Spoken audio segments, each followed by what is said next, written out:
That's a truth that's easy to say but hard to live through. When life feels like it's moving for everyone else and you're stuck in the same place, when doors don't open, when opportunities slip away, when prayers seem to bounce off the ceiling, you begin to wonder if maybe you've been forgotten, if maybe you're too late, if maybe you missed the moment that mattered. But what if the delay isn't a detour? What if it's direction? What if the silence is not neglect but strategy? What if the slow seasons are sacred? What if instead of being overlooked, you're actually being prepared? We live in a culture that rewards speed, hustle, and instant results. Everything is optimized for now. Faster delivery, immediate validation, quick wins. But the most meaningful things in life, the ones that shape us, restore us, define us, they rarely arrive on demand. They come on divine timing, and divine timing is often invisible while it's working. You can't track it, you can't force it, you can't rush it. All you can do is prepare for it. And that's what makes it so difficult, because it requires a kind of trust that isn't performative. It requires believing in what you can't see. It calls you to keep showing up, even when the return on your hope isn't immediate. It dares you to hold your peace in a world that demands answers. It challenges you to wait, not passively, but faithfully. There's a difference between delay and divine timing. Delay feels like punishment. Divine timing feels like precision. Delay feels like you're falling behind. Divine timing knows you're being aligned. Delay makes you question your worth. Divine timing reminds you that you're not waiting for random. You're waiting for what's right. You've been frustrated, and that's okay. You've had moments where you wanted to give up. You've looked around at other people celebrating milestones you've longed for, and you've wondered if maybe God skipped over you. You've tried not to compare, but the truth is, it hurt, it stung. It made you question everything, even yourself. But let me gently remind you, divine timing doesn't bend to public timeline. Your life is not on a competitive schedule. You were never meant to keep up. You were meant to grow deep, and deep things take time. Roots take time. Healing takes time. Becoming takes time. You're not behind, you're becoming. Every no you've received, every door that didn't open, every person who left, every job that didn't call you back, every relationship that didn't bloom, none of it was by accident. None of it wasted. It was all sacred, all part of a bigger design that is still unfolding. And I know that sounds poetic when you're not in it, but when you are, when you're in the middle of a waiting season, when you're stuck between what was and what will be, it doesn't feel poetic. It feels lonely, it feels confusing, it feels like standing in the hallway between two chapters with no idea when the next door will open. But maybe that hallway is holy ground. Maybe that in-between place is where your faith is built, where your strength is shaped, where your courage is clarified. Because divine timing doesn't just deliver outcomes, it builds character. It teaches you how to hope again without manipulation, how to surrender without giving up, how to be still and strong at the same time. We talk a lot about faith, but we rarely talk about how hard it is to have faith when nothing makes sense. When the people around you are thriving and you're just surviving. When you're doing the work, praying the prayers, showing up with a full heart, and still nothing shifts. But maybe it's not that nothing is happening. Maybe what's happening is unseen. Maybe what's growing is your capacity. Maybe what's unfolding is your resilience. Maybe the reason you haven't received it yet is because it's still being tailored. Maybe what you think is a delay is actually divine protection. You were never meant to settle for what comes quickly. Fast doesn't always mean right. Easy doesn't always mean good. And just because something takes longer than you thought doesn't mean it won't happen. Sometimes the longer it takes, the greater the foundation, the deeper the impact, the truer the alignment. You're not stuck, you're being positioned. God is not trying to punish you, He's trying to prepare you. And preparation takes time. If you received what you prayed for too soon, it could crush you. If the relationship came before you healed, it would collapse. If the opportunity arrived before your character caught up, it would become a burden, not a blessing. Divine timing doesn't just care about giving you something, it cares about giving you something that lasts. Now, what if the waiting is working for you? What if the quiet season is not a pause, but a process? What if right now you're not being delayed, you're being made ready? You've carried disappointment like a second skin. You've replayed closed doors in your mind like they define your worth. You've questioned whether your dreams were too big or your heart too hopeful. You started to shrink your vision just to protect yourself from future pain. But hear me, don't shrink. Don't settle. Don't dim your light to fit into a timeline that was never meant to contain your story. You are allowed to take up space in your own life even while you wait. This season you're in, it's not a mistake, it's not empty, it's not lost time. It's sacred space. You're not being punished, you're being trusted. You're being shaped in ways that will prepare you for the magnitude of what's coming. You're learning the kind of patience that builds depth, not just speed. You're learning to be rooted in your own worth, regardless of what you can or cannot yet see. And when the time is right, it will unfold so naturally, so peacefully, that you'll understand why it didn't happen a moment sooner. You'll stop blaming yourself for the wait. You'll stop apologizing for the pace of your process. You'll look back and see how every no made space for a greater yes. How every closed door kept you on the path to the one meant for you. You'll realize that divine timing doesn't feel divine while you're in it.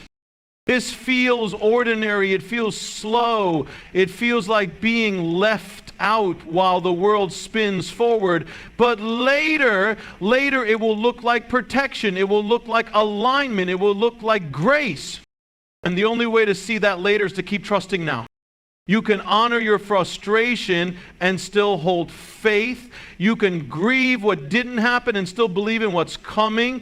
You can be tired and still keep showing up. You can be afraid and still move forward. You can be human and still trust the divine.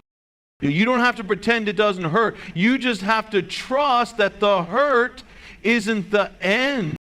This season is not your whole story. It's a chapter, a crucial one, a refining one, a painful one maybe, but not a pointless one.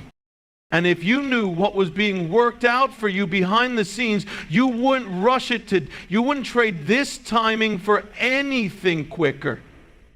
Because what's meant for you, it's coming in full. No compromise, no half-formed blessings.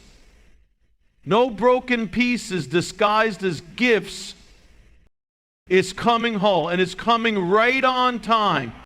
Divine timing is not delayed timing. So breathe, let go of the timelines, let go of the pressure, let go of the illusion that everyone else is ahead of you. Your path is sacred, your pace is perfect, your purpose is not late, it's unfolding exactly as it should. You don't have to run to catch up. You just have to trust that the life meant for you is not going anywhere without you. The door will open, the phone will ring, the idea will take off, the person will come, the moment will find you. Not because you forced it, not because you earned it, but because it was always meant to be yours. In the meantime, keep becoming, keep preparing, keep rising, because divine timing is never late. It's just always right. It didn't feel that way at first. It felt heavy, unbearable, quiet in a way that shook you, like a world that forgot your name. You waited for a word, a sign, a breakthrough, and instead you were met with stillness, with no answers, with what felt like abandonment. But silence is not always absence. It's not always void. Sometimes silence is how God speaks when words are too small for what He's doing. You see, there are seasons where your growth isn't loud. It doesn't announce itself with fireworks or applause. It happens underground.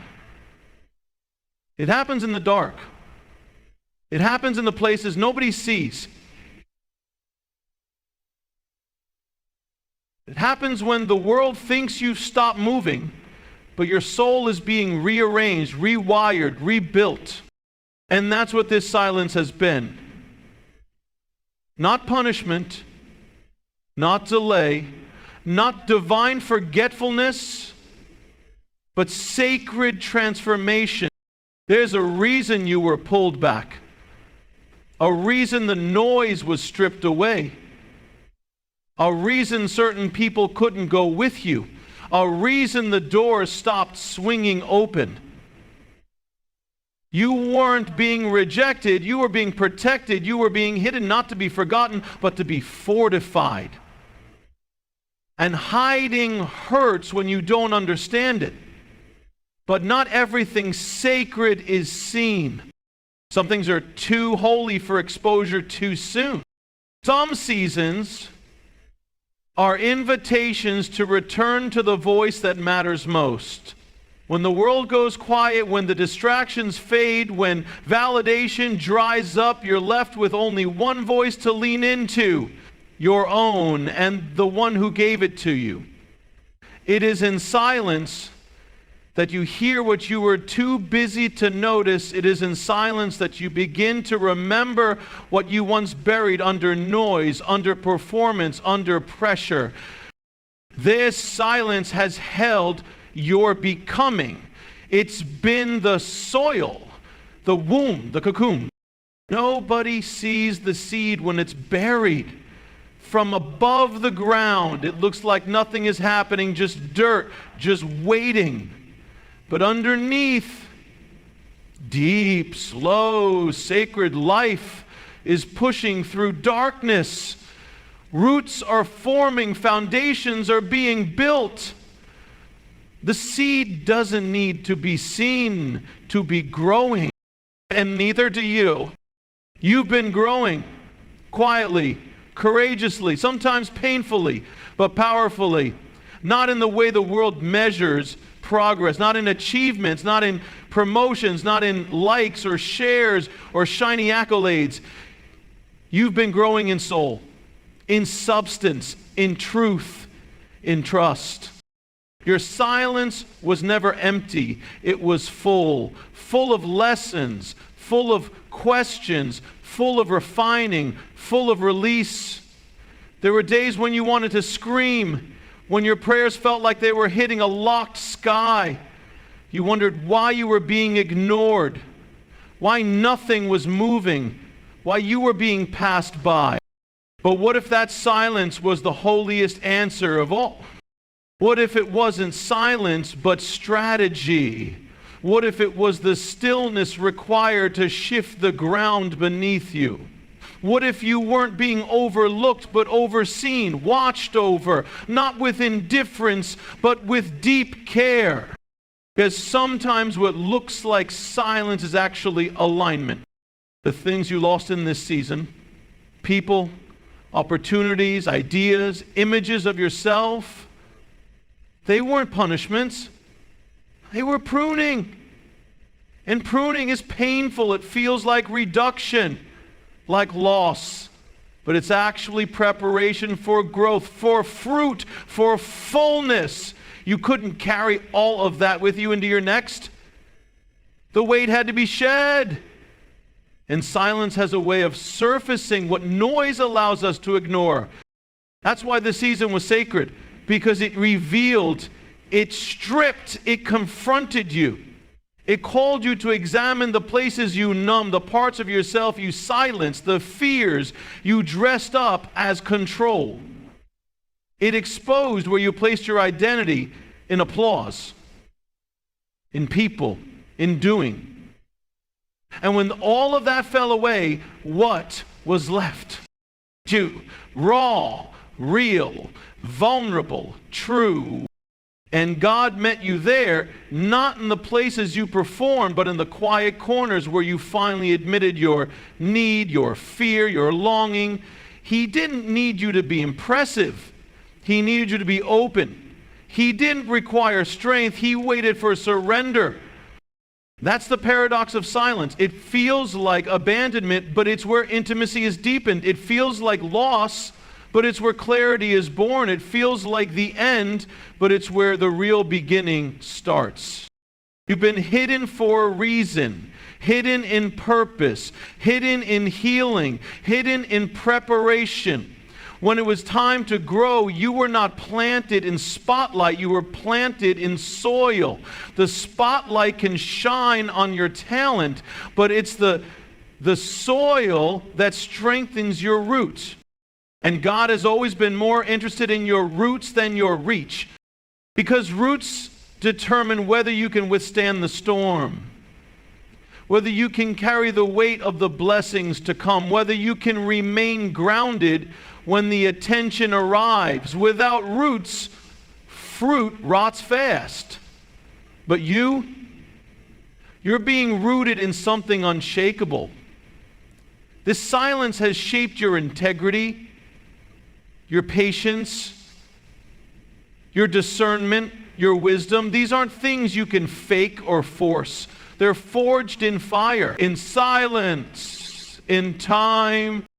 You might not see the fruit yet, but all the roots you've grown, that's what makes this season sacred, not because it was easy, but because it was essential.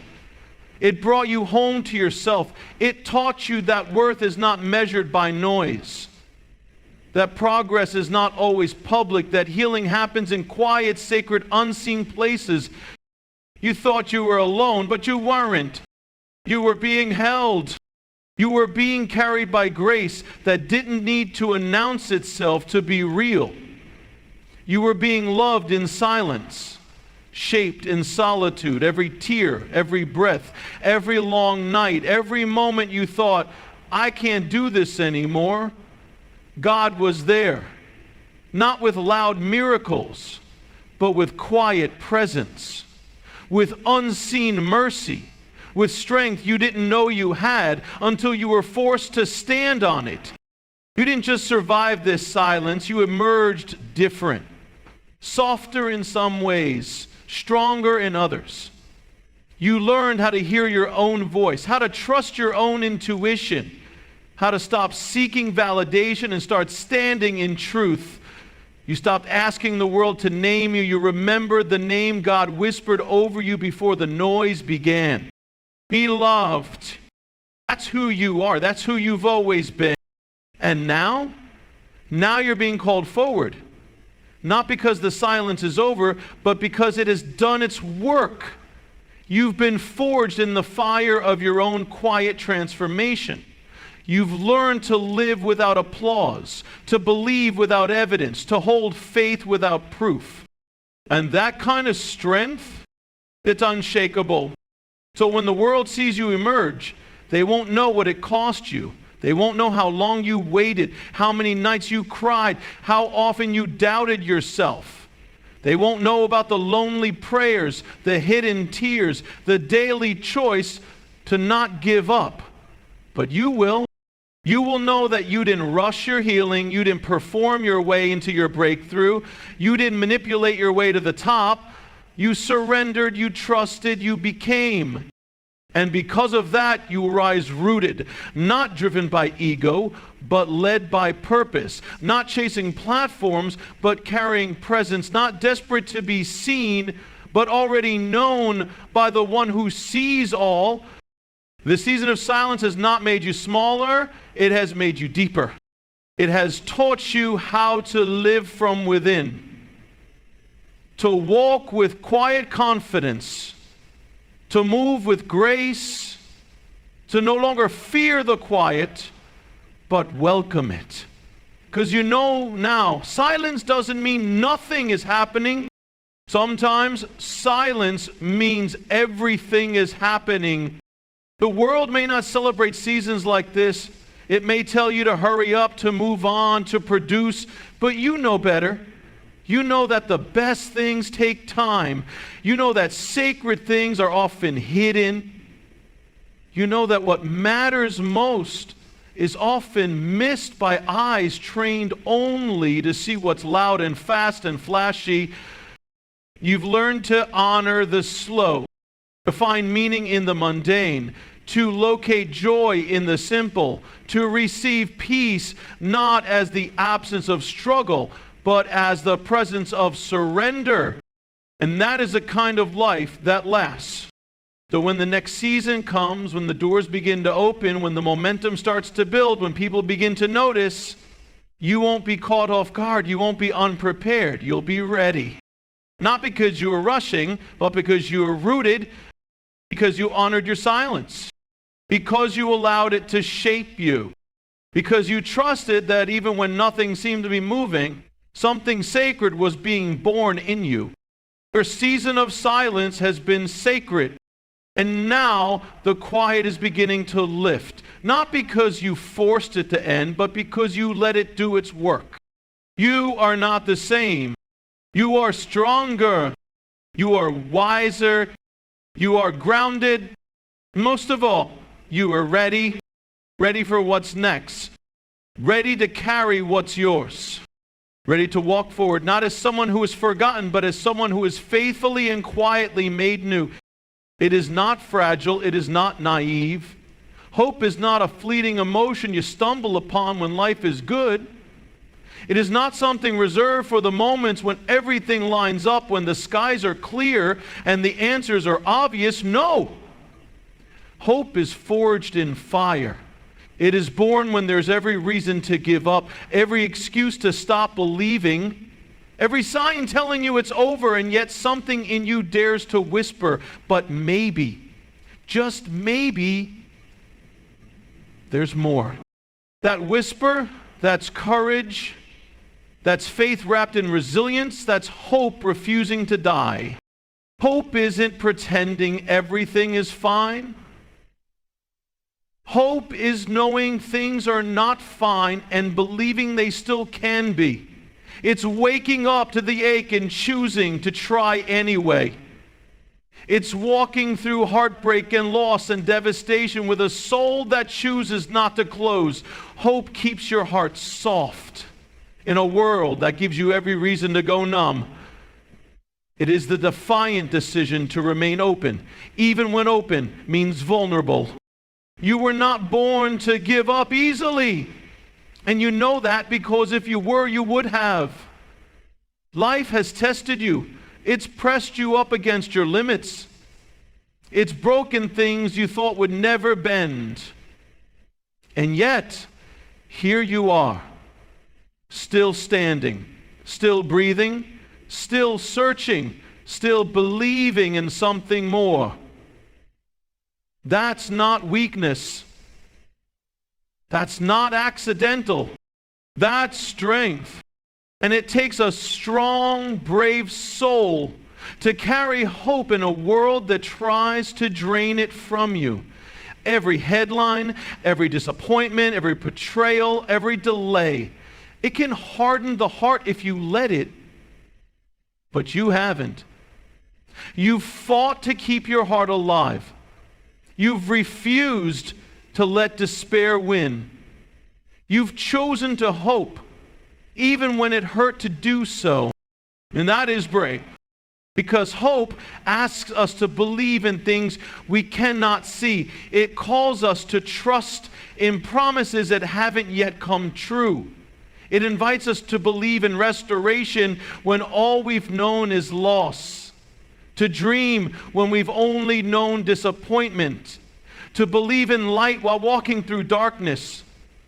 Hope is not for the faint of heart. It is for the warriors, the quiet warriors, the ones who keep showing up even when no one's clapping, the ones who keep praying even when heaven feels silent, the ones who keep sowing even when there is no harvest yet. If that's you, you need to hear this. Your hope is not wasted. Even if it feels like you've been waiting forever. Even if nothing has changed yet. Even if the timeline you had in mind has been shattered. Hope isn't about predicting the future.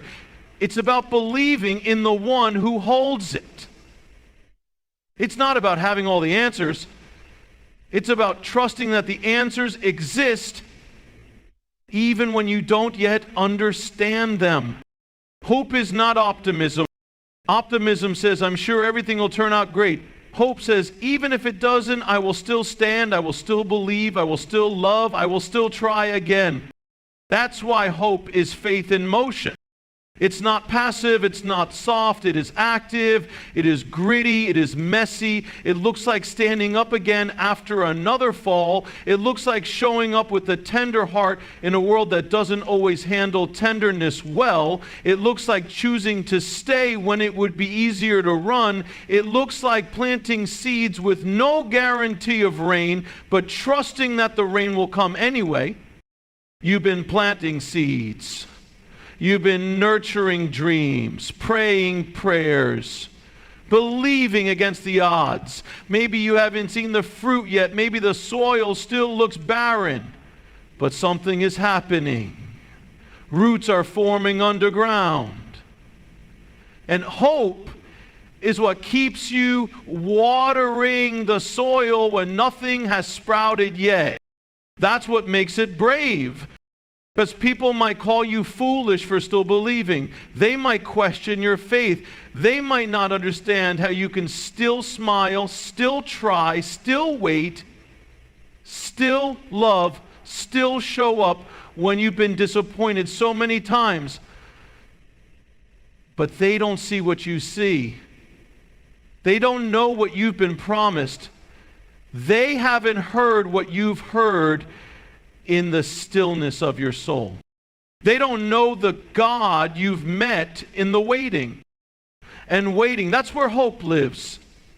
Not in the outcome, but in the willingness to stay open, in the in-between, the middle space, the not yet. And that's the place most people give up.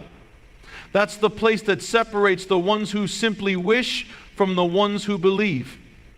Because hope doesn't quit in the waiting, it digs in deeper. It anchors itself in trust. And trust is what you're learning. You're learning to trust the process even when the pace is slow. To trust the silence even when it stretches longer than you expected.